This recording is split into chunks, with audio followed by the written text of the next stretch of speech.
Hi everyone, this is Jillian from Jewish Workshops. I'm so happy to be joining all of you today, and we are extremely privileged to have Dr. Jonathan Feiner on the line with us.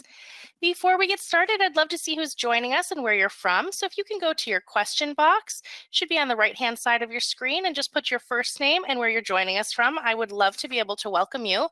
If this is your first time joining us on a webinar, you should find your GoToWebinar control panel, like I said, on the right-hand side of your screen, and there will be either a chat box or question box. That's where you can go ahead and write your name in right now. And then throughout today's webinar, please feel free to put in any questions you have. We will be taking as many as possible live on the line. And I see people coming. Oh my gosh, look at this. Welcome, welcome to Annie. So good to see you today. Welcome Ovadia from Lakewood, Marina from Aurelia. Welcome Connie from Jerusalem, Jory from Israel, Aviva from Long Island, Rob from Chicago, Tina from Israel. Welcome Leah from Lakewood, Linda from Boston, Amanda from Brazil. Welcome Faggy. Welcome Esther from Israel, Ellie from New Jersey. Welcome Chaya from Brooklyn. Welcome Annie from the Pacific Northwest. Welcome Peter from Phoenix, David from Pittsburgh, Eileen from Baltimore. Welcome Miriam from London, Nancy from Fair Lawn, New Jersey, Esther from California, Edith from West Hempstead. Welcome Marilyn from Jacksonville, Florida, and Malky from Wesley Hills, Alan from Maryland. Welcome Liba from Israel and Tahila from South Africa, Jack from Toronto, Mark from Kansas City, Faggy from Muncie, Jory from Albany, Jeff from Israel, Lori from St. Louis. Welcome Robert from Los Angeles, Rivka from Argentina, Chaya from Israel, Ellen from Florida. And people continue to flood in here from all over the world. Welcome, welcome. I could probably spend the rest of our time here today just welcoming everyone. I'm sorry if I'm missing some people. Welcome Simcha from Lakewood and Karen from Manchester. It is so incredible to see people from all over the world joining us today. We welcome all of you. Please don't leave in the middle. You're likely to get locked out once we hit capacity, and it seems like we will do that shortly with everyone flooding in. Welcome Chava from Toronto and Linda from Queens. Just trying to get to a few more. I don't want to miss anyone, but welcome, welcome. Just a few short months ago, we invited Dr. Feiner to bring his expertise on living a life of mindfulness to our Jewish Workshops community. Excuse me, by participating in our very first ever panel discussion. And following that, we experienced so much enthusiasm and appreciation through countless emails and phone calls that we asked Dr. Feiner to come back and delve deeper into this hot topic. Today, we're fortunate to have Dr. Feiner join us again to introduce us to an in-depth look at living a more meaningful and mindful life. Make sure to stay on the line until the very end to hear about this unique opportunity to join Dr. Feiner week after week for a full live online program at a special discounted rate just for attendees. Plus, we had some questions come in ahead of time that we will get to, and please feel free to put your questions in throughout, like I said, throughout today's presentation. We are going to answer as many as possible live on the line at the very end. So make sure to put any questions you have into this question box, and we will certainly address as many as possible. It is such an honor to be hosting Dr. Feiner today. Dr. Jonathan Feiner is a New York State licensed clinical psychologist that specializes in mood and anxiety disorders. Dr. Feiner completed his PhD in clinical psychology at Hofstra University. His research has focused on areas relating to obsessive compulsive disorder, and he has presented at national and international conferences. In addition to his work as founder and director at Rockland CBT, Dr. Feiner is the adult clinical director at Achieve Behavioral Health and enjoys teaching and providing workshops on topics related to psychology, religion, and mindfulness. He is also the author of Mindfulness, a Jewish Approach. Dr. Feiner, we are so happy to have you here today. I'm going to go ahead and pass the microphone over to you. Welcome. Thank you, Jillian. My pleasure. It's so nice to see so many people joining. I feel bad that I can't be able to see everyone, but I'm going to try to do my best to imagine your presence in front of me, which I know is there. Every now and then I get the question, as a clinical psychologist, what are the biggest issues that you're seeing in the Jewish community, and what can we do about them?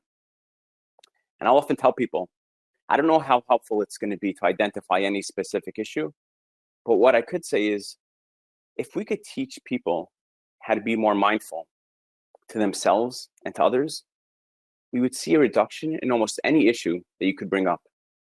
And therefore, I think it's so wonderful that Jewish Workshops is providing this opportunity for people to set aside time to hopefully cultivate mindfulness, to be more aware of themselves, of others, and of their values.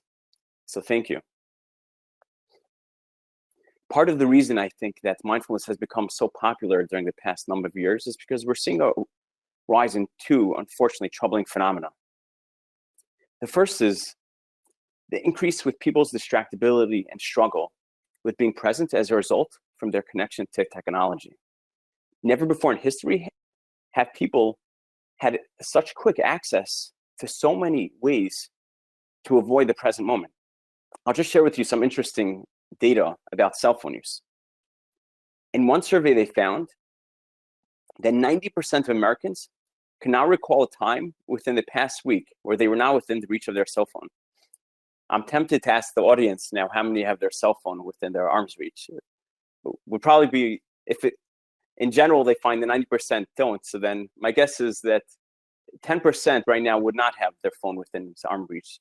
If there is anyone actually that doesn't have their phone within arm reach, if you could type in the chat box, if we could get an idea of how many people actually don't have their phone within a few feet of them right now. I'm curious if there's anyone that does not. So far, I haven't seen anyone who isn't. Some people are Okay. listening on their phone, so that Okay. makes sense. So if you're listening on your phone, okay, so we do have a few people. Okay. Yeah. But certainly not 10%. I would say probably 1% here. Right. I should say the survey was done a number of years ago. I wonder if it's changed in the past couple of years. And on average, they find that people check their phones 150 times per day. And this next one is quite sobering, which is 26% of car accidents are a result from cell phone usage. So clearly we see that it's becoming harder and harder for people to just sit and be without doing anything else. Even as you're sitting here, notice if your mind's distracted with something else and how much of your mind is truly here. It's not so easy. The second rising phenomenon that we're seeing is that unfortunately more and more people are struggling with a variety of emotional disorders. In the midst of the pandemic, we found that 40% of adults were reporting symptoms of anxiety or depressive disorder. But even before the pandemic, the numbers weren't that much better, in that at any given moment, now 30% of people are struggling with some type of emotional disorder, and 20% are struggling with an anxiety disorder. However, although these phenomena may be troubling, I believe there is a solution. And what is that? Mindfulness can be such a powerful tool to help with managing unpleasant emotions and distractibility. And during the past 40 years, there's been so much research demonstrating the amazing benefits of mindfulness, whether it be for decreasing depression, anxiety, stress. We find that people that practice mindfulness, it improves their relationships, it improves their work performance. In fact, Google even offers their employees a regular course in mindfulness because they see the many benefits that come from people setting aside time to practice these exercises. There was a recent meta-analysis that actually examined close to 100 studies of online mindfulness programs.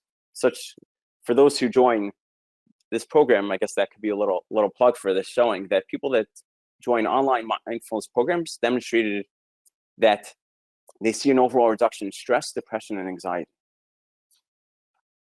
So then the question is, we use this word mindfulness, but what is it? And what are we talking about by these practices? So at least for today, what I'd like to do in the webinar is to give an overview of what mindfulness and then is in general, and then to also examine what we mean by Jewish mindfulness and to see if, from a Jewish approach, if there are real differences in how we would go about both exercises and what it means to implement it into daily living. And what we'll see is that mindfulness not only enhances our Jewish practice, but that so many Jewish practices themselves are exercises in mindfulness when being done properly.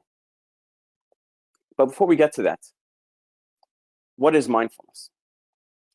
Simply, the word itself can be understood as awareness. Or one therapist, Russ Harris, a well-known ACT therapist, describes it as noticing X. And X could be whatever we want to pay attention to in the moment. It could be, I want to pay attention to my breath. Maybe I want to pay attention to somebody I'm speaking to. Maybe I want to pay attention to the food I'm eating. However, as we know, it's not so easy to just be present. As much as somebody says, yes, I want to be able to drink my cup and to drink it mindfully, it doesn't come naturally for people anymore because there's so many things pulling us away from the present moment. And therefore, there's a benefit in setting aside time to practice what it means to be more aware. So before discussing it more, perhaps we can do an exercise together to get a little more of a taste of what such a mindfulness practice would look like. And then afterwards, I would want to go more in depth in terms of why these exercises have so many different benefits to them. So right now, wherever you are, if you could be willing to take a few moments and to begin by closing your eyes. And the reason we close our eyes, it's not to distract ourselves from the present moment. It's just that so many aspects of our experience are hard to pay attention to if we're also opening up our eyes. So for example, with your eyes closed, I want you to take a few moments to notice your breath, to notice the air as it goes in and as it goes out. If you pay really close attention, you'll notice that there, it's a little cooler on the way in than on the way out. And even as you're trying to pay attention to the breath, to note how challenging that may be because the mind is likely going elsewhere. And when that happens, that's okay. That's the nature of the mind to do that. The one instruction at that point is to notice when you get distracted and to gently, compassionately bring yourself back to paying attention once again to the breath. And if that happens 100 times, that's okay. In fact, that means you're being mindful 100 times. You can notice the way the air goes through the body and out.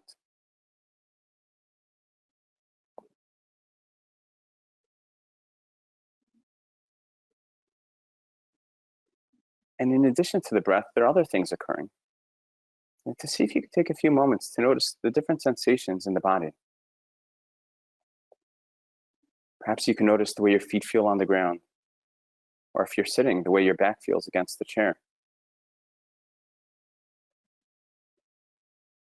or the way your hands feel, and to notice where your hands are right now and what that feels like. And of course, all these sensations have been here before you decided to pay attention to them. Yet what we find is as we pay attention to them, they become more profound. And what we could also notice as we slowly scan the body is to see if we could be aware. Are the parts of the body that may not be feeling as well?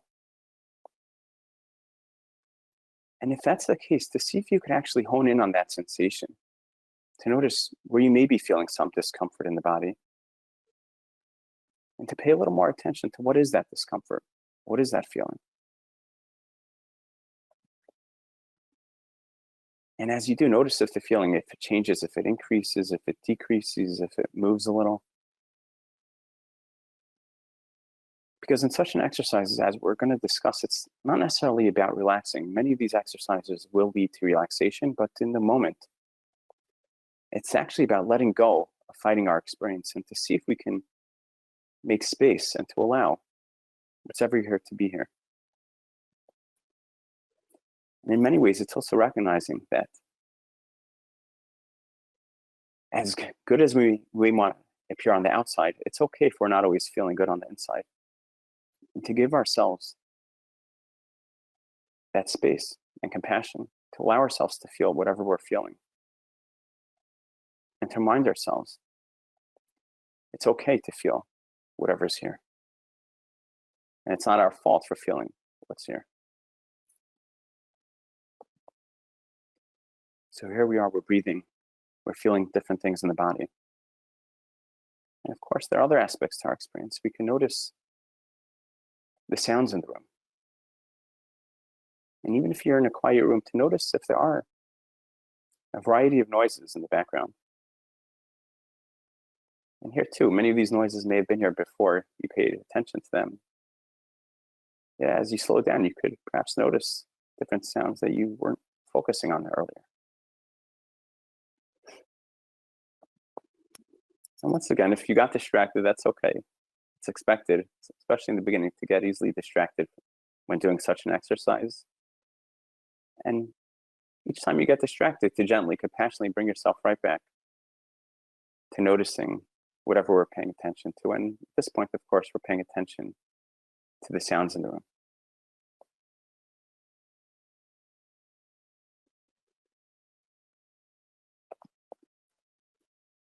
And in the same way that we could pay attention to the sounds in the room, we could pay attention to a different noise occurring in this moment. And that's the noise of the mind.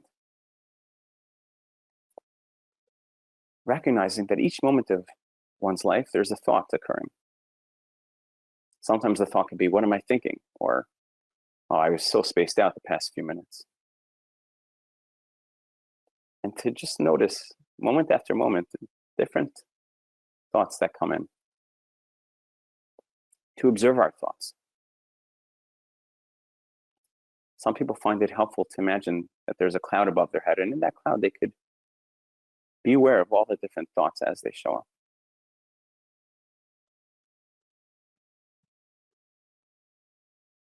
And here too, sometimes the tendency may be to get pulled into the stream of thoughts, and when that happens, to see if we could gently bring ourselves back to observing the stream of thoughts.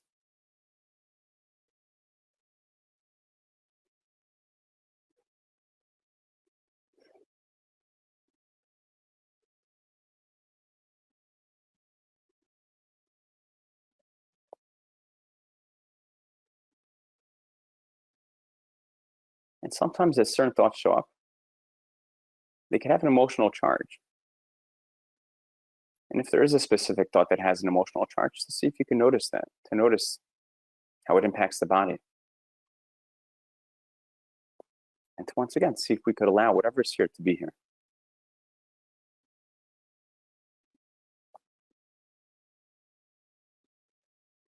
And at this point in the exercise, I'm going to invite everyone, if you were closing your eyes, to see if you could open your eyes and to take a few moments to look around. In the same way that we may not have noticed sounds that were there earlier, see if you can notice things in the field of vision that you may not have been paying attention to previously. Or even if you have seen it, to see if you could see it in a more profound way. If you're looking at the wall, you can notice the way the light reflects against the wall. Or if you're sitting next to somebody, to notice a little more what that person looks like.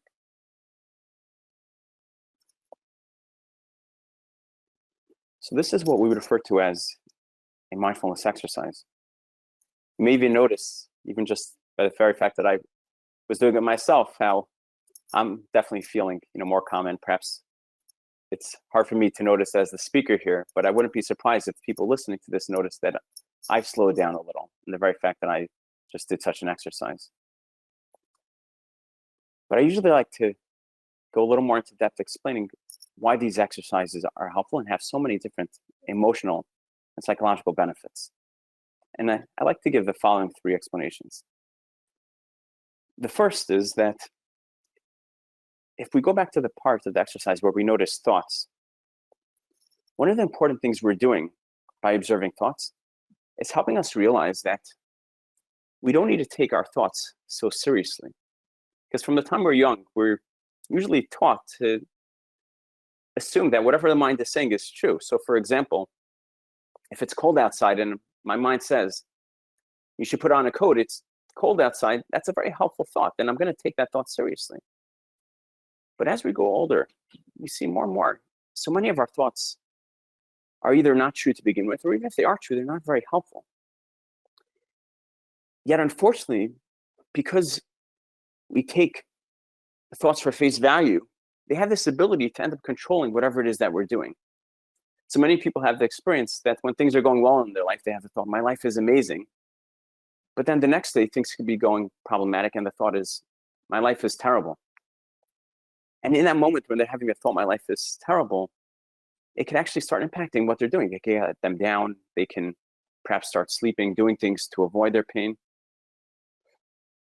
Yet, in that moment, the thought itself may be distorted, it may be magnified. However, when we can be mindful, what we're doing is we're able to notice thoughts from a distance. I like to often quote a beautiful line from Rav Soloveitchik, and he says the following, which is, when emotion is raised to the level of experience, we gain the upper hand or control over our own emotions. We acquire the freedom to integrate feelings or to disown them, putting them at a distance from us. And that's really one of the things that we're trying to do when observing thoughts. Because I am not my thoughts, and my thoughts don't need to control me. Another example I sometimes give is, you could have two people at the side of a pool waiting to get in. The first person says, I need to get into that right mindset, in order to jump into this cold pool. And the other person says, you know what, even if my mind is saying it's cold and it's going to be hard, I'm just going to jump right in. And that person's going to get into the pool a lot faster than the first one. The first person could be sitting at the pool for a while, because we don't have such great control of our internal experience. Usually when things in life trouble us, if let's say there's a piece of dirt on my shirt, we have the ability to quickly remove it. But if there's a troubling internal experience, if you have a troubling thought, to just say, don't think about that. If I say, try for the next 30 seconds, don't think about a pink elephant. Even if you've never thought about a pink elephant before in your life, the moment I say, don't think about something, likelihood is that you're going to think about them. And we get into the same problem when it comes to unpleasant thoughts. We try to use the same tools that we use for external experiences and to apply them to our internal experiences. So just like we think we could just get rid of dirt, which works, when it comes to just getting rid of an unpleasant thought or feeling, it doesn't work in the same way. In fact, it very often leads to that paradoxical response where the feeling or thought increases in intensity. So what we can do is, if I can notice the thoughts as an outsider, to notice right now my mind is saying such and such, it's not going to control me as much. I'll show a little picture here. I'm going to see how this comes across on the screen. But let's say, if you see the person over here, he has the thought, I'm a failure, and that's taking over his life. Yet the person over here is in a mindful state, in the sense that he's able to notice, right now I'm having the thought, I'm a failure. But he's also able to recognize other aspects of his experience. He's able to recognize the beauty in his life in addition to that thought, that unpleasant thought.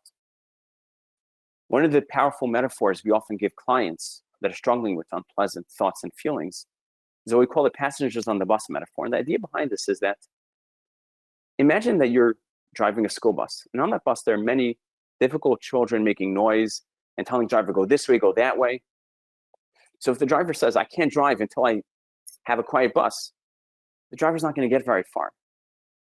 In contrast, if the driver says, you know what, I can have the kids yelling, I can have the noise, but I'm not going to let it stop me. I'm not going to let my thoughts and emotions control me. They can keep on going even while they're still there.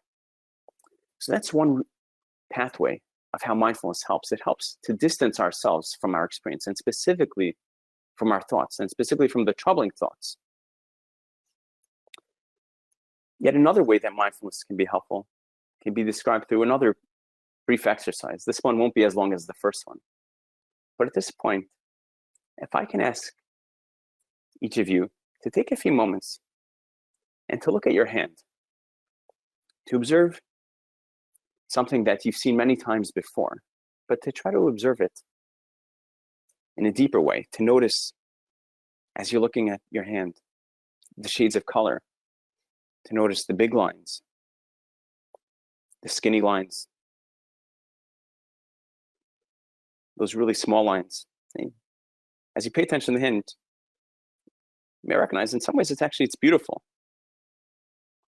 And it's amazing how complex it is. Something, even though we sometimes think the hand is simple, when we observe it with a higher level of awareness, we could see how beautiful and amazing it is.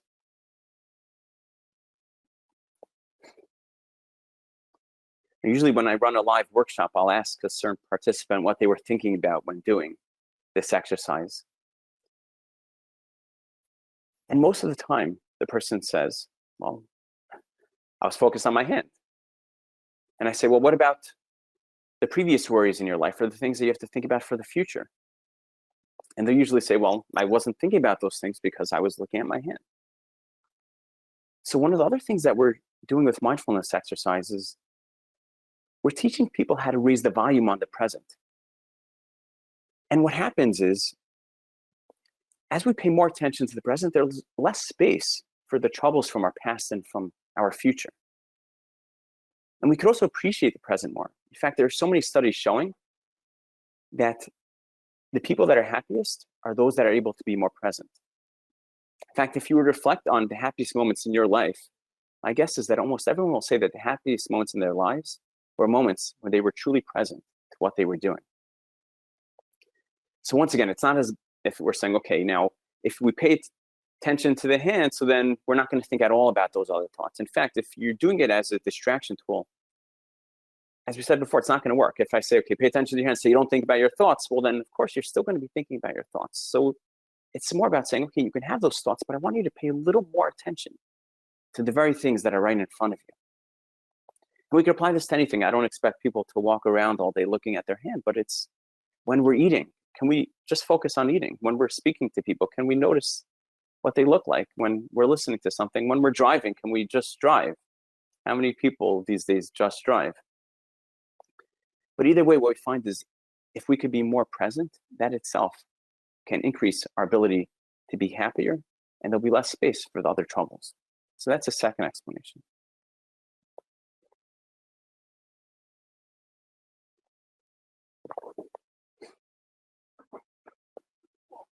And the third explanation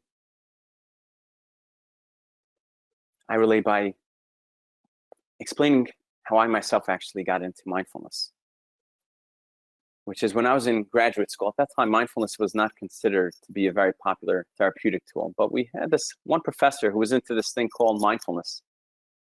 And every now and then, he would have us come into this room to do these exercises. And at first, ironically, I actually thought that they were a little silly, paying attention to my breath, my body. But one day, he had us do a different type of exercise. He said, because everybody here is human, I know everybody is struggling with something. So I want everyone to think about something in their life that they're struggling with. And of course, because I'm human too, I was struggling with something. But at that point in my life, there actually was something specific. It was definitely weighing on me a lot more. And as he had us do this exercise to think about the thing in our life, which is bringing us pain and discomfort. Initially, I didn't want to continue with exercise. I was doing what I was doing in my regular life, which was trying to distract myself in different ways, not think about it. But he said, each time you want to distract yourself, see if you could gently bring yourself right back to paying attention to that thing which is causing you difficulty and pain. And as I brought myself back to it over and over again, two things started to happen. The first is, I start to notice what was truly troubling me about this. Because when it comes to so many different pains in our lives, we don't stay with it long enough to know what it's truly about.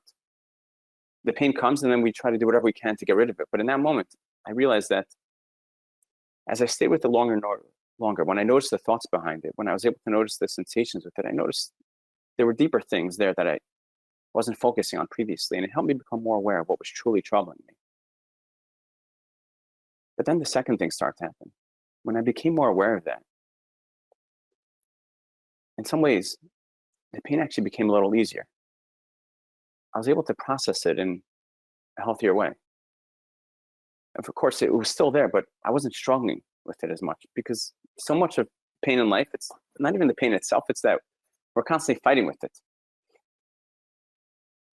And that's why one of the metaphors we often give, if a person's sinking in quicksand, they say, don't fight it. If you fight, you're just going to sink quicker. Rather, if you put your arms out, if you allow yourself to stay with it, if you allow yourself to process it, you'll see, to a certain degree, you can make a certain level of peace with it. There was actually an interesting study that's going to be published soon in the Journal of Psychological Science.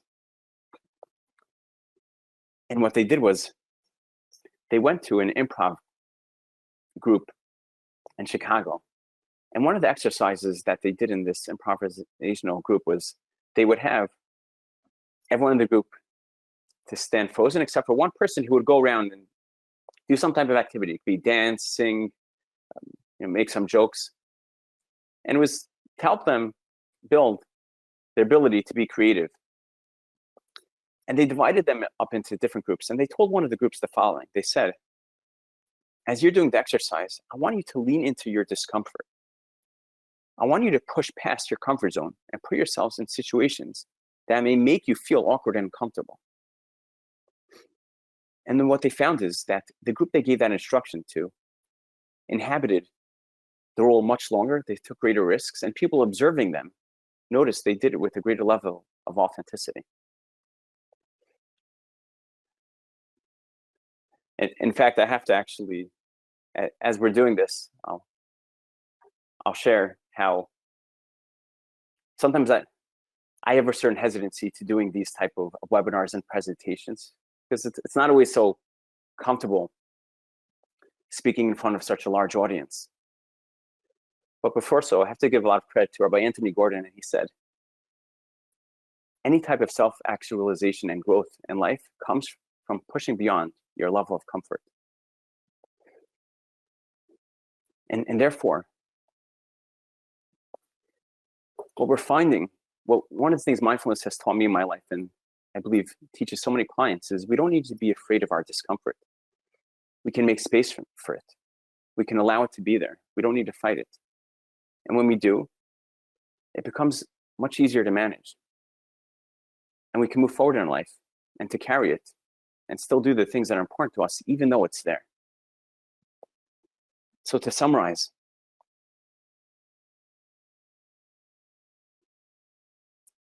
mindfulness helps us observe thoughts from a distance, not be controlled by our emotions and thoughts. It helps us to raise the volume on the present and to make space for the pain, and to see that as we do, it will become easier. So when we're talking about mindfulness, we're talking about two things. We're talking about, of course, setting aside time to actually practice this ability to be more aware, whether it be the breath, the body, thoughts, or whatever it is that we want to pay attention to. But it's also about implementing it into whatever we're doing in life. And that's why it's not as if mindfulness has to ever end. We can be mindful in whatever is happening. So at this point, I'm just going to pause for a moment, both for myself to take a breath and a drink, but also to see if any people have any questions until now. I think before we get into Jewish mindfulness, I want to just make sure people have a basic understanding of what we mean by mindfulness and why it's helpful. So we're going to just look into the chat to see if there's anything. Yeah, we actually just had one really great question come in. So I want to be able to address that, and then we can move forward. So she asks, a lot of therapists bring up what happened in childhood. I think that causes people to feel that they are victims from childhood and creates a blaming attitude. Do you think it's better to go into someone's past or focus on the present and the future? That's a great question. So the approach that I usually take, and there are many different opinions on this, and it's a longer discussion, but the approach that I take is seeing how the past is coming into the present. So I'm not going to start asking a person to describe their childhood just for the sake of doing that.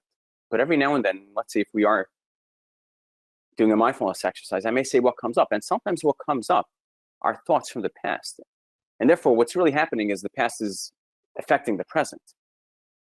And if that's the case, then we do want to learn, how do we manage those very thoughts? In other words, how do we manage the thoughts about the past in the present moment?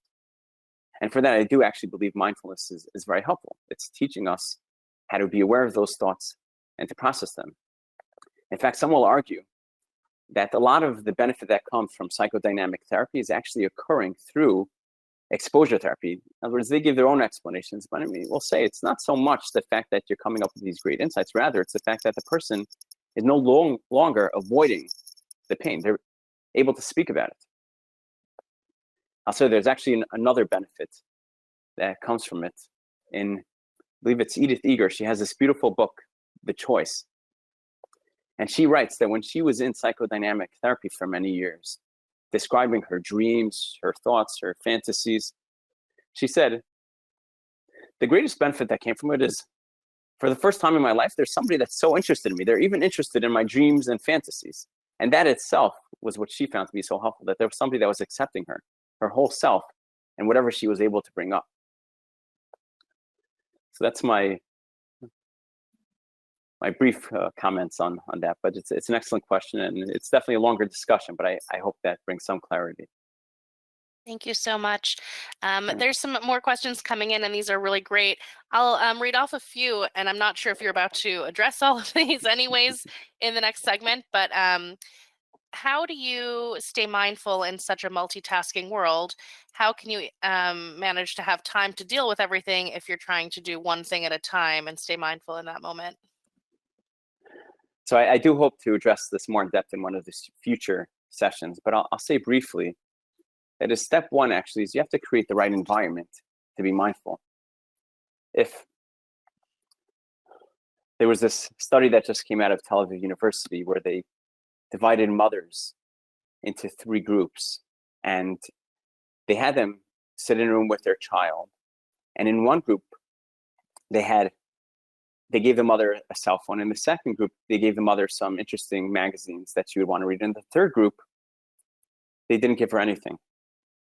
And they found that the mother in the third group that did not have any distractions spoke 4 times the amount with her child than she did with the other 2. Yet, it wasn't even just the amount of interaction, it was the quality of interaction. For example, in the third group, if the child said something like, "Oh, mommy, here's this beautiful drawing that I just made." So in the first 2 groups, the mother said, "Oh, that's wonderful." But in the last group, when the mother wasn't doing anything else, she was just sitting with her child, she said things, "Wow, I love the way how you made those lines, and that reminds me of this picture and that." And the quality of the interaction was so different. So the first piece is we have to create the right environment to be mindful. We have to, at times, put the cell phone in a different room. There are studies showing just having a cell phone. I did put my cell phone out of arm's reach. But if I had the cell phone here and you saw it, studies show that you will feel like I'm less present with you, even if I'm not touching the cell phone, just the very fact that the cell phone is there. Then, of course, it's about setting aside the time to either do such exercises, to be more present. And we're going to go more in depth into each of these things. But that's the overview in terms of creating the right environment and then learning the different steps of how to be more mindful, which we're going to go more into future parts. Excellent. Thank you so much. Can you talk a little bit about being mindful during an urgent or distressing moment? So this too is something I'm going to get into it at some point. But I guess if the person's asking the question, I'll give the brief answer, which is there's a technique I like using a lot. It's based off of Joseph Caroci and Ann Bailey write it in their book, The Way to Escape, and it's called the BOLD technique. And I'd like to refer to that as mindfulness in the moment. And what BOLD stands for is to breathe, observe, listen, and decide. And what that means is in that moment when something's triggering you and you may be becoming dysregulated to some degree, to see if you could just take 2 deep breaths, to observe, to notice, what am I feeling in the body? Listen to your values. And this is actually where we're going to get to the next few minutes in terms of where values plays a part into mindfulness. But then, and D is to decide and do. And I find that simple technique, it doesn't need to take too long. It's 10 seconds. Just breathe, observe, listen, decide. Ask yourself, how do I want to respond in this moment? And here too, we'll go much more in depth in terms of different techniques for how to manage it. But that's just one short idea that I hope people can implement in their daily lives. Thank you so much. Does mindfulness manage anxiety or eliminate it, or both? And I think we're definitely going to get into this in this part of the series. So these are really great questions. They're all right on task. So I'll tell you actually, Jillian, when it wrote on the advertisement about fighting stress anxiety, I did have a little resistance because it's not so much about fighting it. Perhaps we can interpret fighting as how we're eventually going to make peace with it, because it's not about eliminating it. Sometimes I tell patients, I have a whole shelf on here that all these great books about how to treat anxiety, And I'm considered somebody that specializes in this area. I deal with it a lot, and yet I still experience anxiety in my life in so many different ways. So clearly, we can't eliminate it. It's more about how do we allow ourselves to live a full, meaningful life, and not let the anxiety control us. So that's really what we wanted to try to achieve. And as I was just mentioning with that study in terms of what they did with the improv group in Chicago, they weren't telling them, don't feel uncomfortable. Actually, they said, I want you to lean into your discomfort. And through that, they were actually able to improve their performance. And I could give many studies demonstrating this idea that it's not about getting rid of it. I'll tell you, there was one of the leading researchers in anxiety, somebody by the name of Dr. Michelle Krask. And a couple years ago, she gave a great presentation. And I'll just share the title because it says so much. And the title was From Fear Reduction to Fear Tolerance. Because that's really how the field has moved during the past couple of years, showing that if we tell clients, okay, now I want you to try to get rid of it, then they're just going to get into this fight. And in many cases, it's actually going to get worse. Rather, if we say, see if you could allow yourself to feel it, to allow it to be there, then it'll become easier. And I will say that doesn't mean that there aren't still ways to minimize it. And if there are, we should do them. And there are a lot of excellent techniques that we can do to minimize the anxiety. And I don't know if we were planning to do this for the bonus session, but we could go into some of those other techniques. But still, even with the greatest techniques out there, it's almost impossible to fully eliminate unpleasant emotions in life. Great. I think we've just got a couple more here, but maybe we should save some of these for a little bit later and let you continue on so we don't miss out on the rest of your talk. Let me just get to this last one. Is mindfulness about focusing on the breath, sounds, or should mindfulness be about focusing on the very thing that is weighing on you?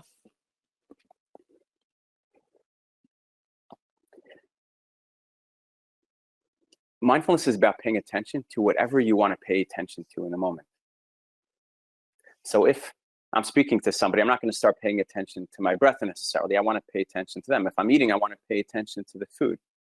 The reason why we'll sometimes do the exercises about approaching one's discomfort is because it's going to be there anyways. And if I could set aside time to notice it a little more, then I could learn how to make peace with it. So it's about paying attention to, it could be anything. And that's why I say it's noticing X. And you have to ask yourself, what's the purpose? And when we train therapists, we guide them in terms of the different types of exercises and when to apply which exercises when.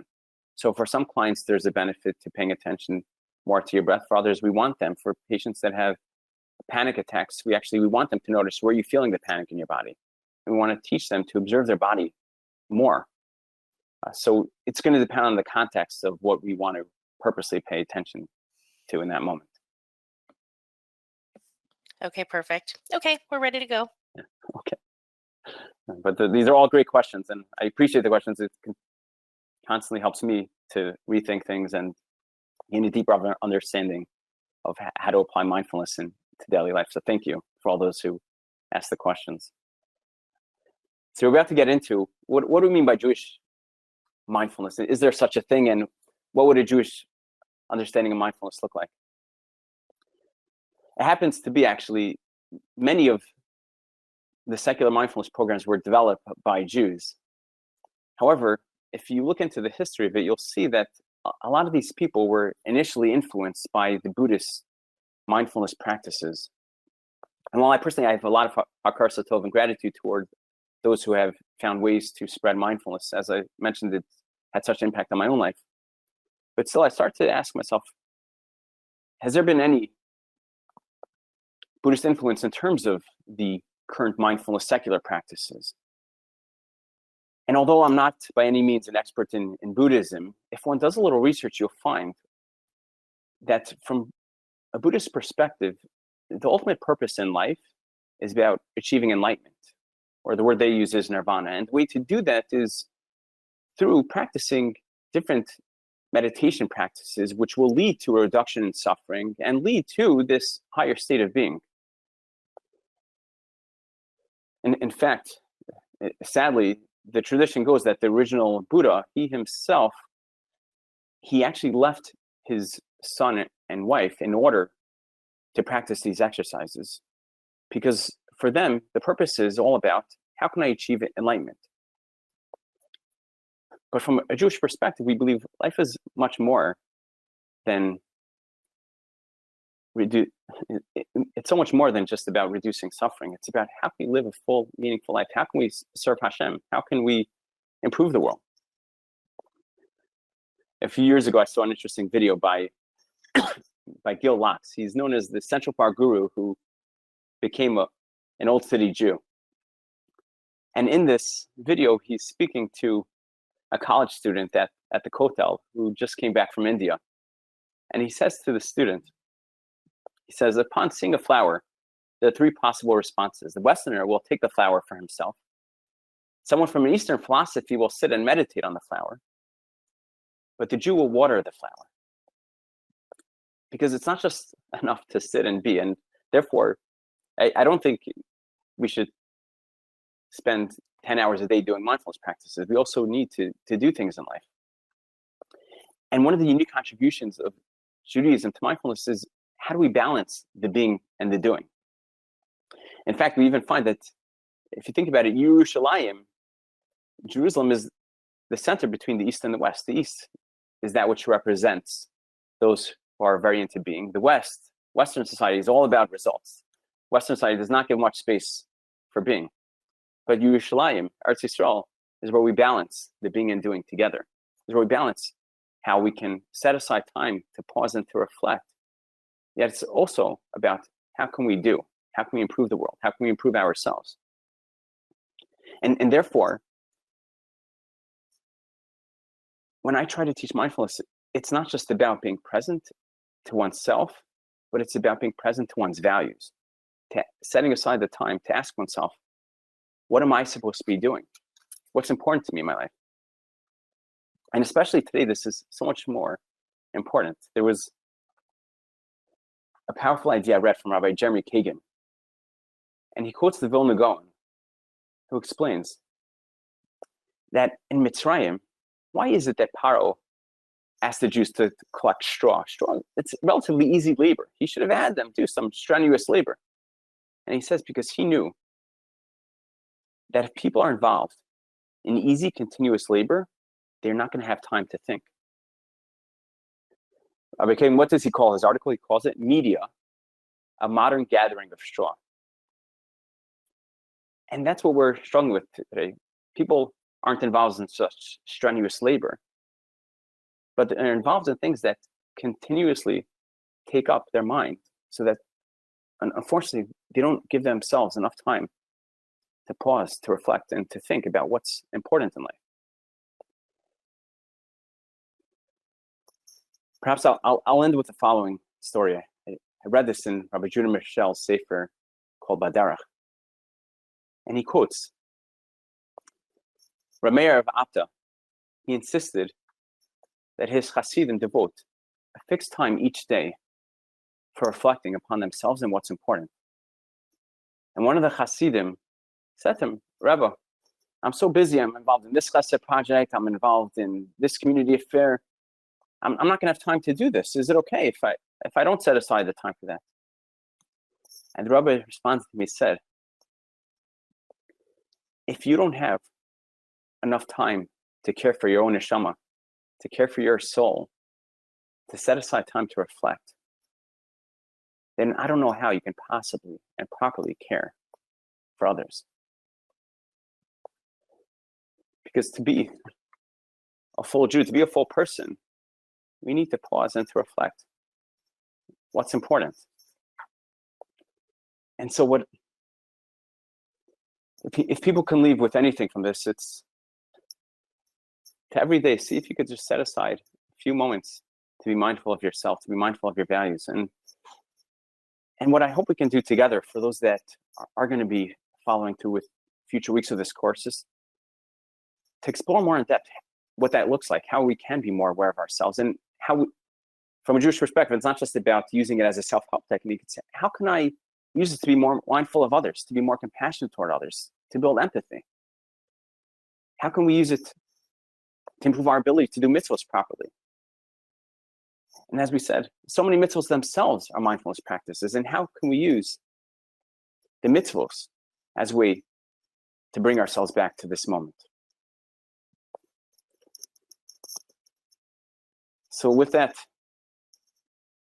I guess we can leave the last few minutes once again for any other questions and answers. And I know, Jillian, you wanted to mention a few things. And most of all, I appreciate, as I said, although I can't see all of you, I appreciate all of you for truly being present to this moment, and hope that together we can continue to cultivate this ability to be more aware of those things that are most important. Great. Yes, I would love to take some more questions here. I know that there are people who are asking how to join.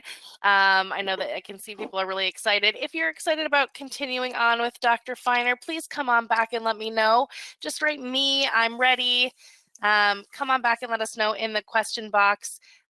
We will be getting to some of these questions very shortly. And I see, yes, me, I'm ready. Please let me know more. So let me go ahead and just give you the details about the upcoming course so that as we're going through our question and answer time, you can also start to register, because there are going to be limited spots available. I want you to be able to grab yours today, because as I mentioned, all attendees will be getting a special discounted price for being here. So let's move on with some details and get to some questions as well. So in our upcoming course over the next 7 weeks, we are inviting you to take this journey together with Dr. Feiner to discover more about mindfulness and really go in depth. Week 1 is going to be Jewish mindfulness, connecting to values, followed by making space for the difficult in week 2. Then we're going to talk about self-compassion, seeing the beauty within, and followed by how to be more mindful in relationships. Dr. Feiner did mention a little bit about, obviously being able to improve our relationships through mindfulness, and we're going to go all in week 4 for that.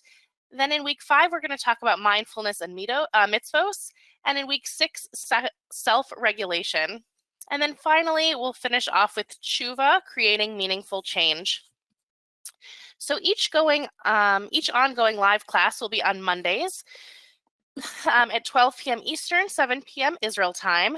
But don't worry, of course, if you can't attend a live class, a recording will be available to you in your own personal membership area 24 hours after the live class takes place, and you can listen to that at your convenience or download it to listen to it at a different time as well.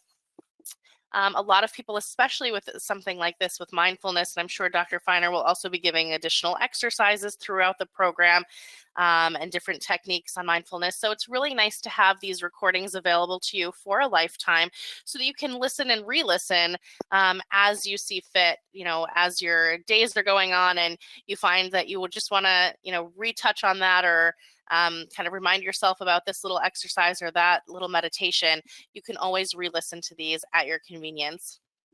Plus, in addition to the full 7 weeks of live classes, you'll also get a bonus of a compilation of exercises. So choose from a selection of mindfulness exercises that address a wide range of emotional challenges such as anxiety, depression, anger, physical pain, and more. And these are like little short snippets that you can, again, just listen to right in the moment that you need it. Plus, in addition to that, you'll also get direct email access to Dr. Feiner during your 7-week course. So you can receive guidance and get your questions answered directly from Dr. Feiner via email throughout your journey. So again, we don't want to, put you on this journey to mindfulness, throw some classes at you and not have you really be engaged and understood throughout the process. So anytime you have a question, especially for those who aren't always able to make it to the live classes where questions will be answered, you have the ability to just email Dr. Feiner your personal questions and make sure that you can go through this journey with the support that you need. And then finally, we're going to have that additional bonus class that Dr. Feiner was mentioning about anxiety, managing anxiety, the 3 most effective techniques. So for everyone who is left just wondering a little bit more about that, we will still have a full live additional bonus class specifically geared towards managing anxiety. So as you can see, Dr. Feiner will be walking you through all aspects of creating a new healthy outlook on your relationships with yourself and your loved ones, and of course your relationship with God and the mitzvos that are included. You'll have one-on-one support throughout this program, and we'll have the unique opportunity to get your personal questions answered that you haven't been able to get answered previously. But of course, most importantly, by investing in yourself today, you'll really have the opportunity to gain the upper hand over your emotions by learning to create distance from toxic thoughts. You'll finally be able to develop an unwavering attachment to your values instead of being susceptible to outside influences or uncertainty. Remove the sting from painful emotions by creating a manageable experience or difficult feelings or memories.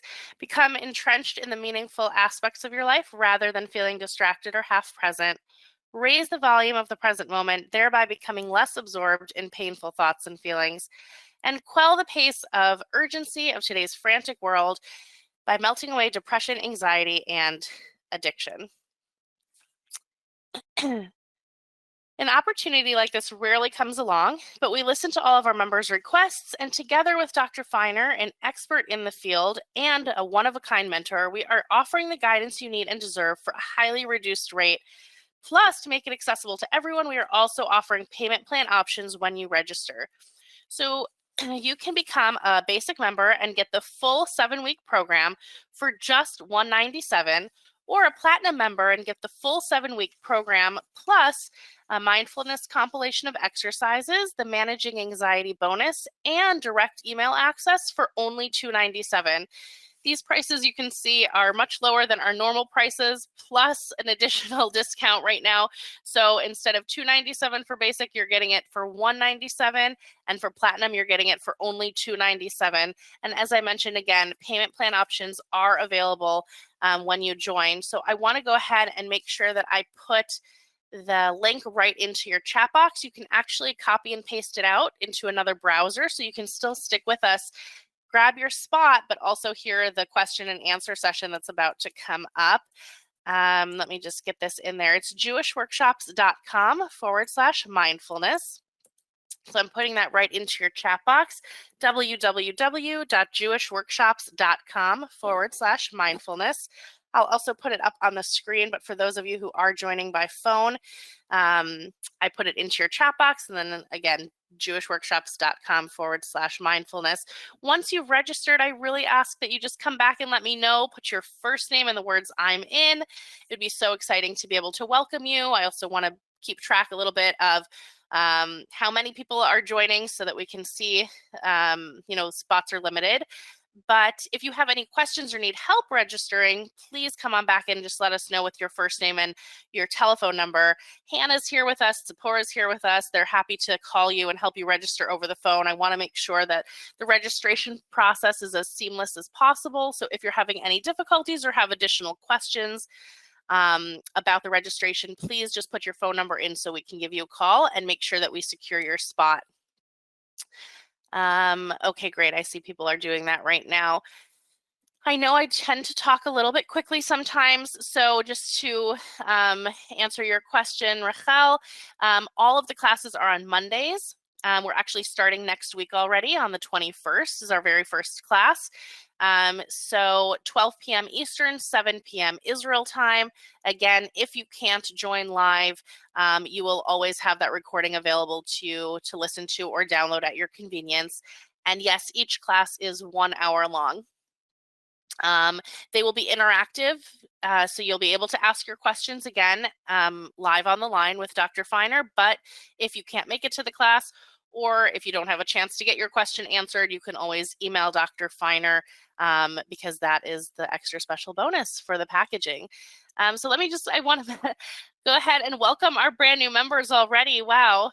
Welcome, Eliza. Great to have you here. And welcome, Rivka. If anybody else has already joined, please come on back and let me know. I would love to be able to welcome you. And in the meantime, I'm going to get to some questions, but please feel free to come on back so that I can welcome you as well.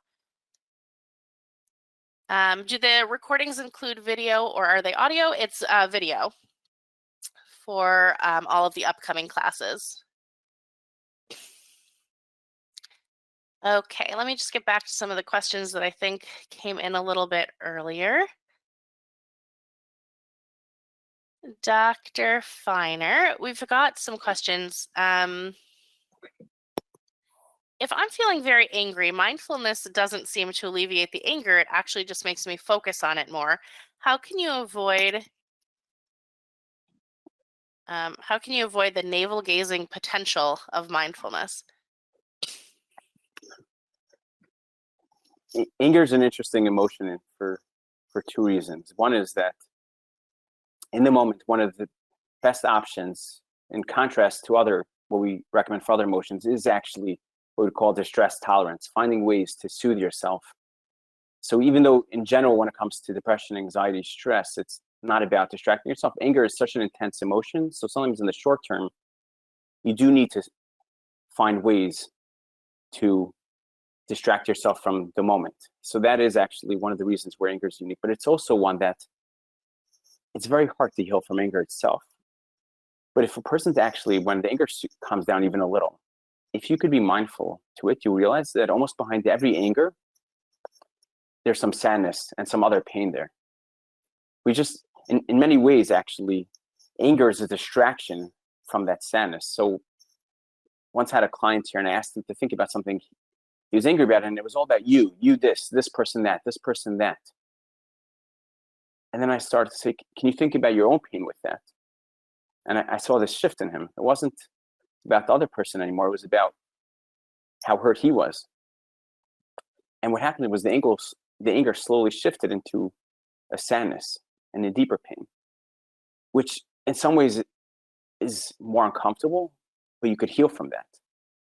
So when you could dig deeper into the anger and get to the sadness behind the anger, then you'll see mindfulness can then be helpful at that point. And then I'll also add, depending on the intensity of the emotion, even when we speak about that bold idea, breathe, observe, listen, decide, one can apply that to anger as well.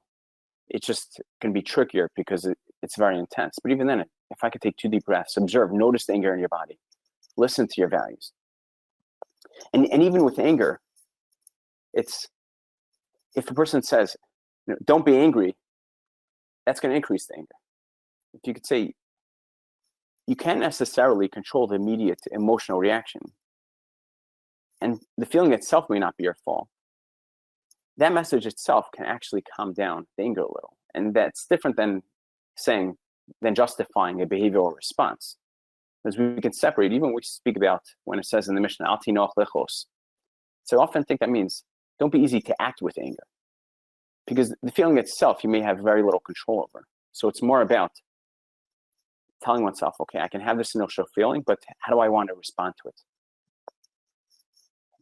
And here too, when we get to the part about self-regulation, we'll go more into depth of what that looks like.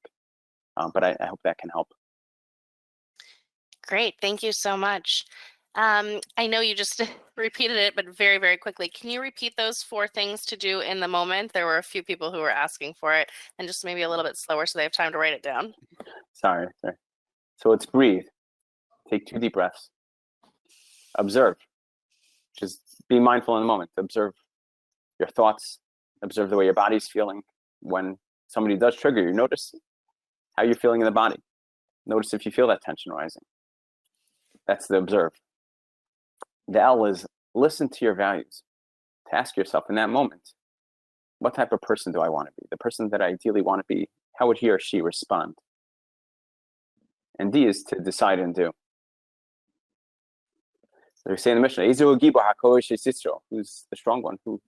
Who's the bold? Who conquers his yetzer? That's what it means to be bold. Great, thank you so much. I want to go ahead and just welcome David. Welcome Harriet. Wonderful to have both of you. Sorry, I just missed one. Welcome Esty.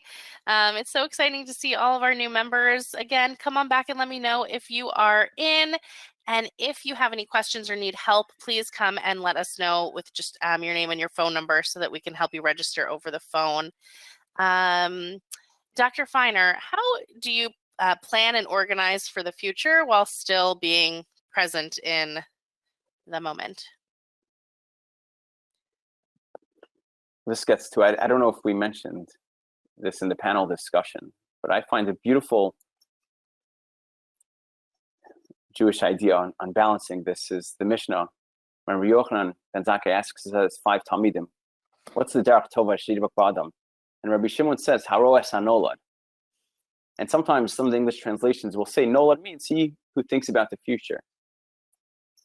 And the Chassam Sofer says beautifully, he says nolad, it doesn't mean just thinking about the future for future's sake. It means actually thinking about, nolad is that which is being born. If there's a future that's beyond my control, there's no benefit in thinking about it, but it's thinking about, is there anything I could do in the moment that's going to be helpful for the future? So there are going to be things that we do need to plan for in life. To just say, if a person wants to plan for Shabbos, it doesn't make sense to wait till 10 minutes before Shabbos saying, I'm living in the moment. You need to cook in advance. You need to prepare certain things, and that's being nolad. On Thursday, I'm able to notice in this moment, there are things that I can do to properly prepare for the future. But what that also means is if the person's in the middle of spending time with somebody on Thursday and they're thinking, oh, I need to go to the store, and in that moment, it may not be a very helpful thought. So there's a time and place to properly prepare for the future. And the Ezu HaChacham, Haros Nolad, is knowing when to properly apply that. Great, thank you. How do you deal with being over-aware? It's interesting. I didn't add it to the curriculum. In the book, I thought it was so important to add in this chapter of, can you be too mindful? Because there are potential consequences of that. And like any positive characteristic, it's about maintaining the balance. So if a person finds that he's overly aware and there's a cost to it, and that's the key word, there has to be a cost to it. In most cases, there's a tremendous benefit to being aware. But if a person's starting to see a cost, then it's about learning to pull back and to recognizing that we can't be super mindful. As much as I believe in practicing mindfulness, I'm not always as mindful as I'd like to be. And being compassionate toward ourselves for that as well. And realizing that sometimes it's like any midah tova, in the same way that the Rambam talks about when it comes to any type of positive character trait, it's not meant to be taken to the extreme. It's about finding that proper balance. And mindfulness, I would say, is the same idea. When it comes to awareness, it's about finding that balance. And when you see that you're going too far with it, of course, at that moment to pull back and to sometimes say, okay, you know what? I need to put this whole mindfulness thing on the side for it, and I need to just, go with the flow and not think too much. But I think the way society is going, it's much more rare to find somebody struggling with that than the other. But if somebody is, then it's about finding ways to pull back and find the proper balance. Excellent. Thank you so much. I can see so many people are asking for the link to join. So I do want to just make sure it's up on the screen right now, and I put it back in your chat box, but it could be that people are also on the phone. So it's www.jewishworkshops.com/mindfulness. It's really exciting to see the eagerness from everybody here. So thank you so much. If you do have questions, I can also see a number of people putting in their phone numbers. Please just go ahead and put in your phone number. We are happy to help you in any way that we can. We'll answer additional questions or help you with your payment plan options over the phone. So just put your phone number in and we will give you a call as soon as possible. Generally speaking, we don't always get you during the rest of the class because I know you want to listen to the question and answer part. But please make sure that you have your phone with you afterwards because we will give you a call then. If there are any more questions that you want to ask Dr. Feiner, also please come back and put them in because we still do have some time for those as well. We're getting to as many as we can right here on the line. There were some more questions about the actual classes themselves. Again, the first class of the series starts next week on Monday the 21st at 12 p.m. Eastern, 7 p.m. Israel time. You will have recordings available to you right after those live classes take place so that you can listen anytime. Each of the classes is 1 hour. I can see the questions continue to come in about that. And as I mentioned, they are live and interactive, so you can, of course, get your questions answered on the line with Dr. Feiner. But in addition to that, you also have direct email access when you become a Platinum member, so you can ask your questions that way as well. I want to go ahead and just welcome Rachel, welcome Suzanne, welcome Madeline. Great. This is just so exciting to see all of these new members joining. Again, if you have any questions, please let us know. And let me get to some more of the questions that are coming in for Dr. Feiner. Just have to see where they all are because everything's coming in at once. So just give me a minute. I say it's beautiful to see people coming from all over the world joining together for this. Yes, it really is. Okay, sorry here.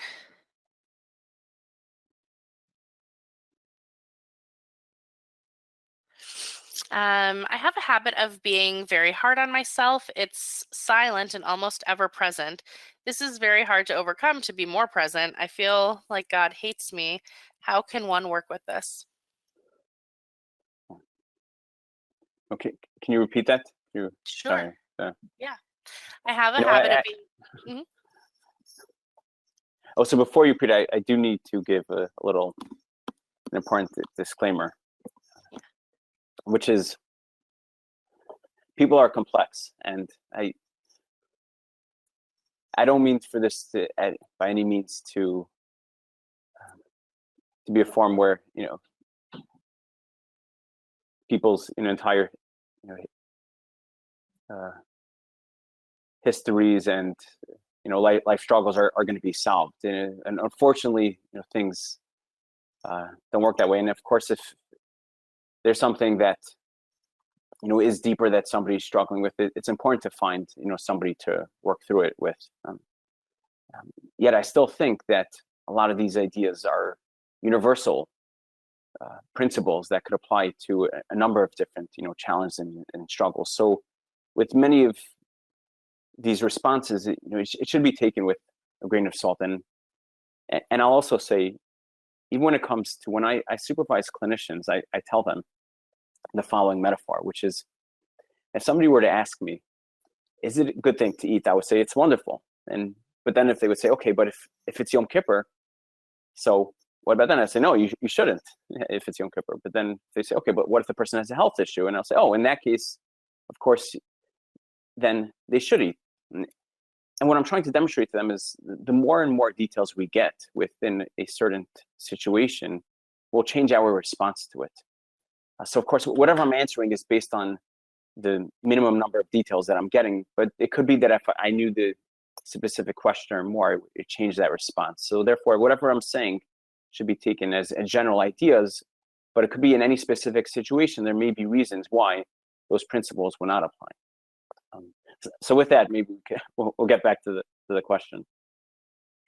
Okay, thank you. I have a habit of being very hard on myself. It's silent and almost ever present. This is very hard to overcome to be more present. I feel God hates me. How can one work with this? So here, I would say the first step is trying to figure out what is that about that God hates you. Figuring perhaps where that developed from. Unfortunately, and here too, these are general ideas. We develop a lot of our projections about God based on the people who were supposed to care for us as we were children. And sometimes it's important to explore what those relationships are like. But here too, I'm not saying any, in this specific case, it could be that there are other things going on. And I think one of the things, and when we get to self-compassion, is to see how we can tap into this idea that Hashem loves us. And this is, I think, one of the other unique contributions of Judaism toward mindfulness exercises, which is when people say, well, why should I be loved? When I have a secular client, it's very challenging to answer that. But if I have a Jewish client that believes in God, I say, God put you here for a reason. Hashem believes that everyone has a purpose, and if he didn't want you to be here, you would not be here. And it's tapping into that and trying to recognize that with each breath we take, we're only breathing because God is breathing that source of life into us. And therefore, there's a certain love in that. And through these exercises, and that's also why I should say, actually, there's a benefit in doing it with a group. It's hard to sometimes do these things on one's own. But with the group, there's that sense of people are in this together. And that I'm allowed to just be, and it's okay to just be. And when we give ourselves that time and space and compassion to recognize I have worth, even if I'm not doing anything right now, I have worth in the fact that I'm just sitting here and breathing, and that God loves me for my very existence, we could potentially heal that, and we could potentially get to a place where we realize how much God loves each and every one of us.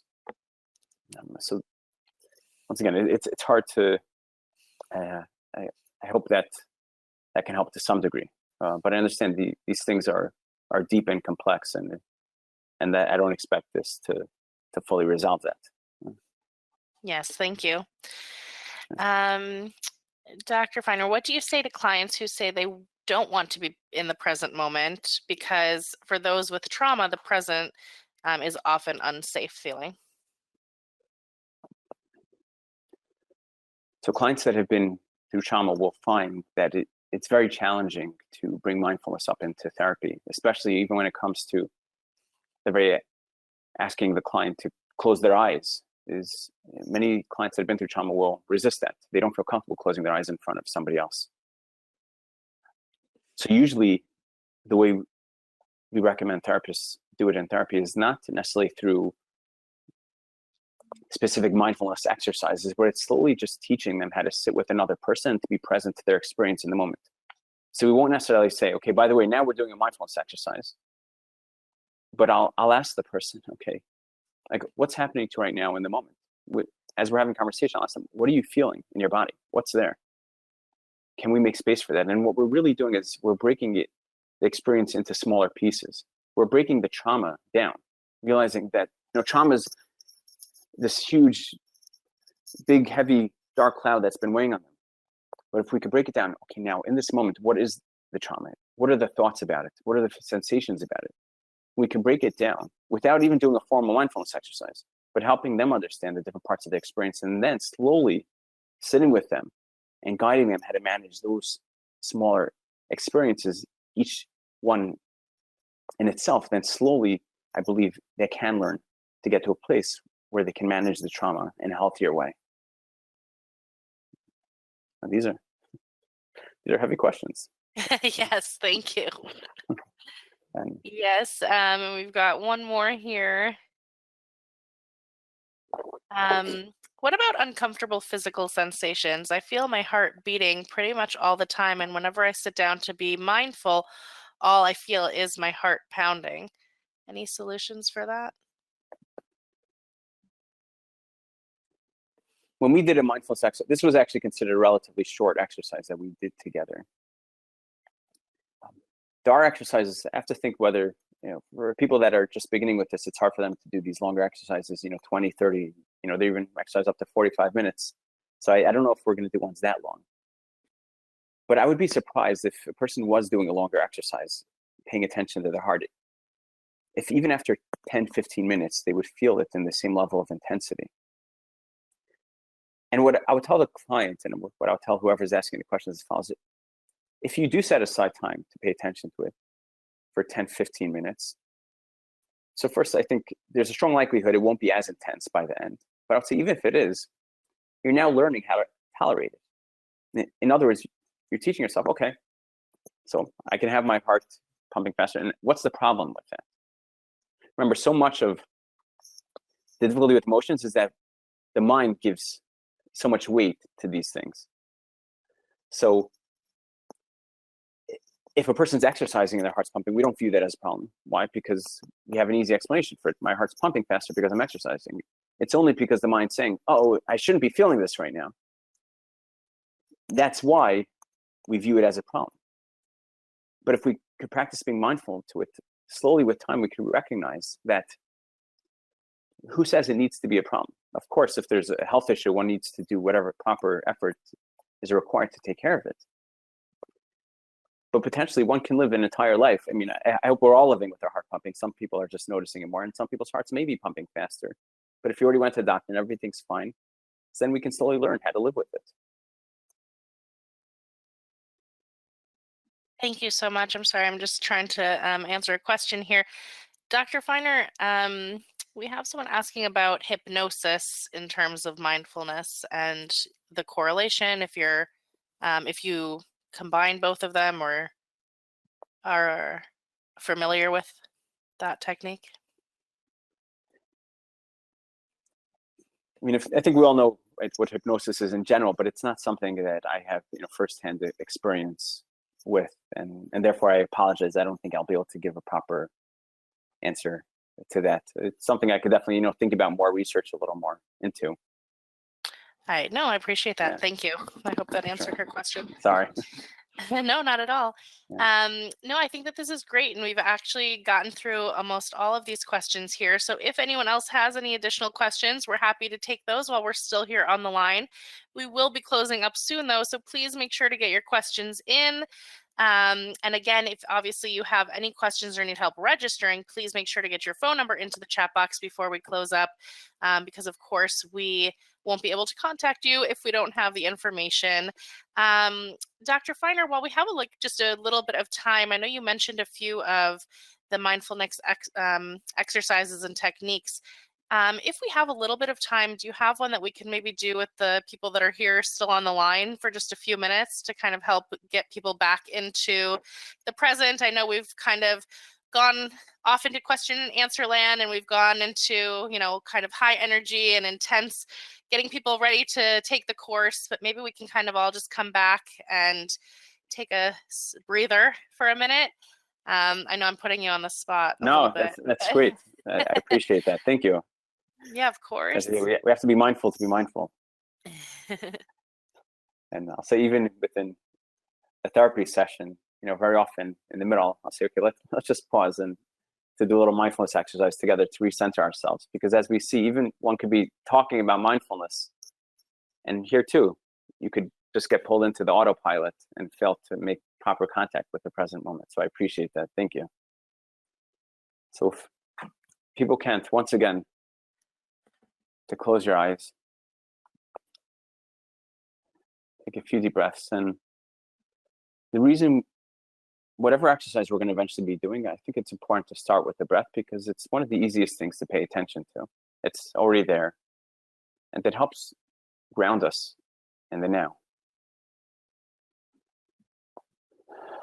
Let's notice the breath once again. There, going in and out.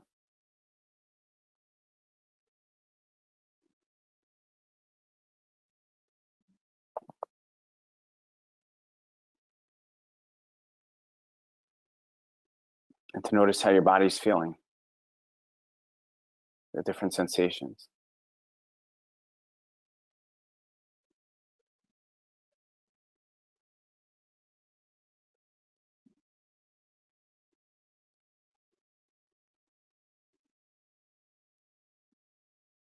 Once again, if you got distracted, that's okay. To bring yourself right back to noticing the breath and the body. And at this point, to notice the mind. To notice if your mind is reflecting on things that we just spoke about. And to take a few moments to notice the thoughts.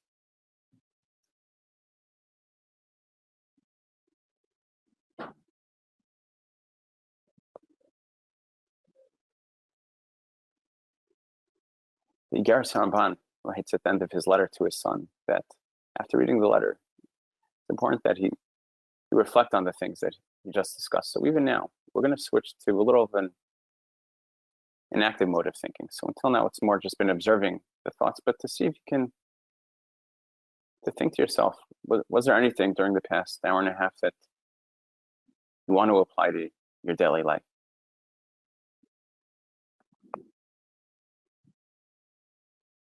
And to think to yourself, how would you want to go about that?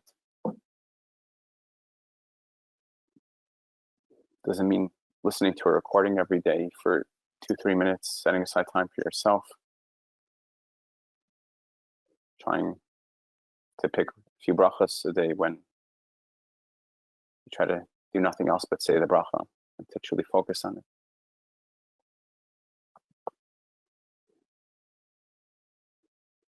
To see if you can take upon yourself something specific and practical that you could already start applying today to make one small difference.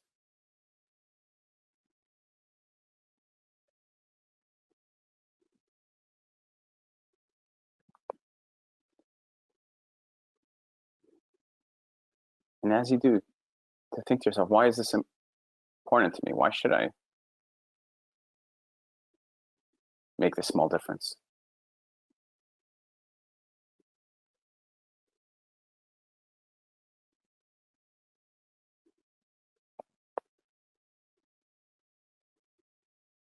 To continue to notice your thoughts, and to even notice if you did take upon yourself a specific commitment, to notice what your mind is saying about that.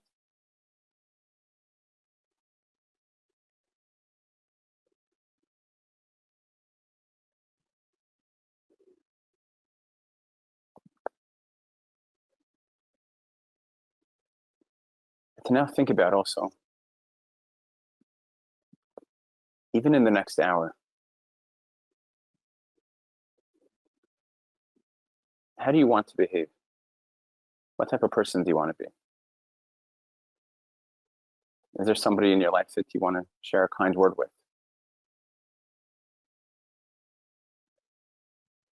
Is there something that you've been meaning to take care of that you haven't, that you want to spend this time doing that? Or perhaps you want to spend the next hour in some type of form of self-care, because that's important right now.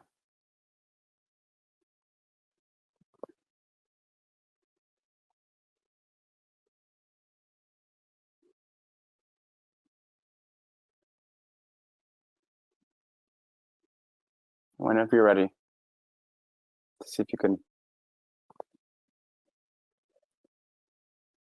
open your eyes and to try, at least for the next few minutes, the next hour, and hopefully even longer than that, to be one step closer to being whoever it is that we ideally would like to be.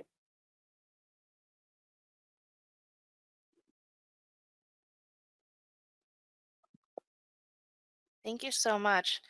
That was really great. We just got a few more questions in. I'm so glad that we could kind of recenter ourselves so that we can get to these last few questions. And this is actually a great one. How do you recommend we educate our children to be more mindful? That's probably one of the most common questions I get. I think there are two parts to it. One is, of course, we have to model it ourselves. It can be very tricky to encourage our kids to be mindful if we're not doing it. I was recently speaking to the principal of Boys High School, who was saying that he was interviewing a new set of parents, and the parents were asking about the school cell phone policy, and were saying that they hope that they don't allow the kids to be on cell phones. And ironically, in the middle of the interview, one of the parents took out their cell phone to check what was going on. So the principal thought it was a little funny, here as much as the school can try to create their rules, it's most important for the parents to be able to model it. I think that's part one. And the second aspect is trying to create different, guidelines for our children and limitations in terms of devices. Actually, I was just had the opportunity to be on a plane flight with my children, and nowadays most planes, have it set up where you could just put the child in front of a screen, and for the entire flight, they could just be preoccupied with whatever entertainment is being shown. And I remember as a child, maybe on these longer flights, they would have, one, video all the way up there, which you can hardly see and hear. And, sometimes as a kid, I wasn't, interested in the specific movie they were showing. And I remember for me, the plane flights were always such a nice opportunity to interact with my parents. I remember, sometimes, sitting next to my father, and we would play these word games, and he would make different drawings for me, and it was such a powerful bonding experience. I remember sitting next to my daughter now on this plane flight and thinking how sad it is that kids can get so preoccupied with what's on the screen in front of them. And I made an intention, and I said, for at least part of the flight, let's turn off the screen and let's talk. I actually played some of the games that I remember my father used to play with me. I played with her in that moment, and I found it was special. And sometimes as parents, it's easier for us to also just get pulled into the screen in front of us and put our kids in front of that device, but we're missing out on a lot then. And I think we need to make sure to every now and then to close the device and to just sit with them and to truly be with them.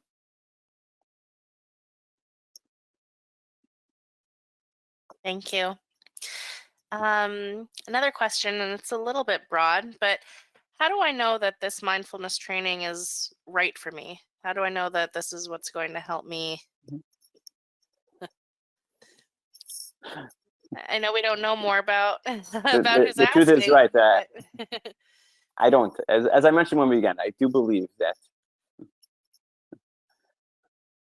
that cultivating mindfulness can be helpful for almost everyone, and almost everyone can benefit from it. I'm not expecting it to fully solve all of life's struggles, but I do think it can help. Whether this is the specific correct course, I don't know. I'll tell you, part of the impetus, as I mentioned, I naturally would be more okay, just sometimes sitting with clients. And part of the reason why I thought it was important to do this is I don't think there are too many mindfulness courses that are being done from a Jewish perspective. And I think there's so many beautiful things that Judaism can contribute to mindfulness practices. And it's a shame when I sometimes get these emails, from people asking, if I could recommend mindfulness courses, and I'll recommend, the only ones I recommend are these secular courses, but I think they're missing out on a lot. And it's a shame that we don't use our own tradition to be able to cultivate these things. It's already so much part of our tradition. So of course I can't guarantee that it's going to be, how helpful it'll be. There is the general research showing how mindfulness helps a number of issues. But based on that, I like to believe that the people joining will be able to benefit. Thank you. Okay, we've got just a few minutes left, so I do want to give Dr. Feiner the opportunity to kind of just leave us with some parting words. There are still, thank God, hundreds of people here on the line, and I know that some of us are still, or some of you are still kind of on the fence. And again, will this work? Will this not work? Is this something that will, kind of push me over the edge and really teach me the techniques I need? And I, obviously I believe so. We chose Dr. Feiner to be the mentor because he is certainly an expert in the field. But Dr. Feiner, if you could just leave us with some closing words for those people who are still on the fence, wondering a little bit more why this is so important, why joining a community of people can really help in an effort to, live a more meaningful and mindful life. That would be great. Right.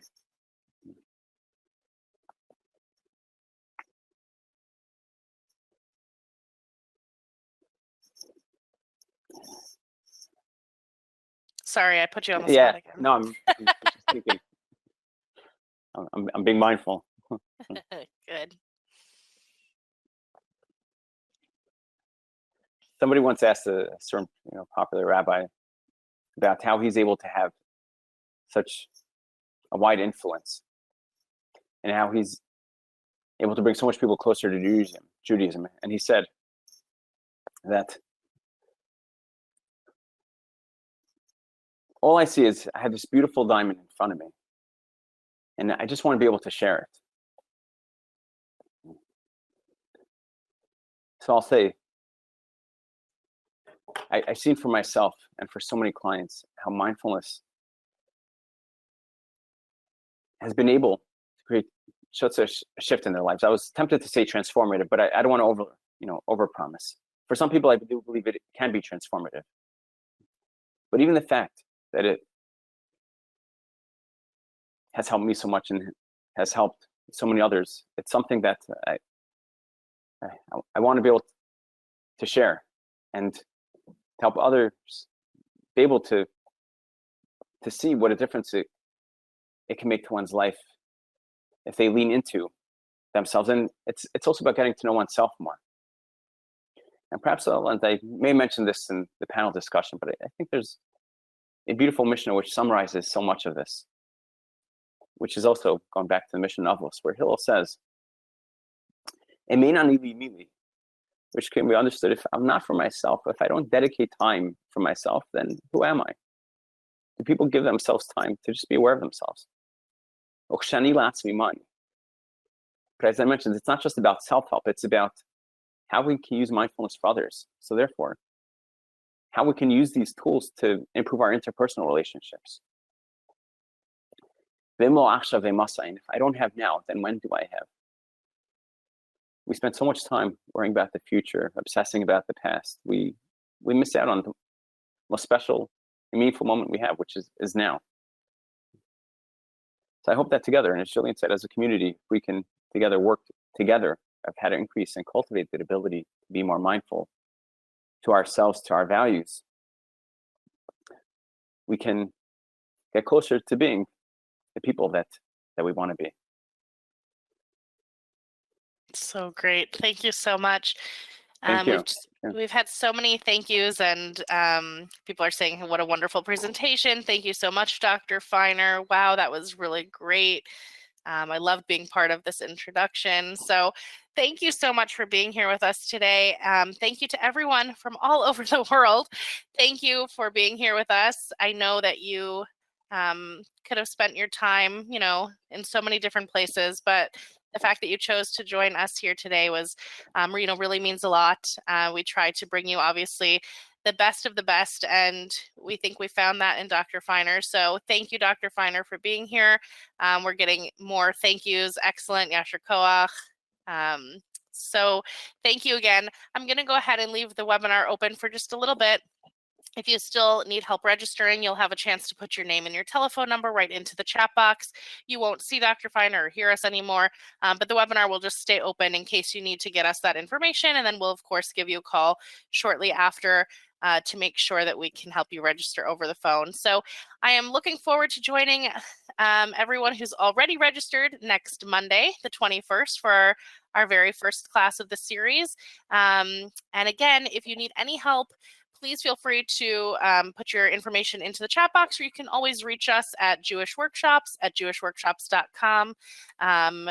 Certainly, we are happy to answer any emails and get in contact with you that way as well. Thank you so much to everyone. Have a wonderful day. And thank you so much, Jillian, for arranging this and putting it together. My pleasure. Thank you so much. Let's see. Everyone should have a wonderful day and a wonderful now. I love that. Thank you.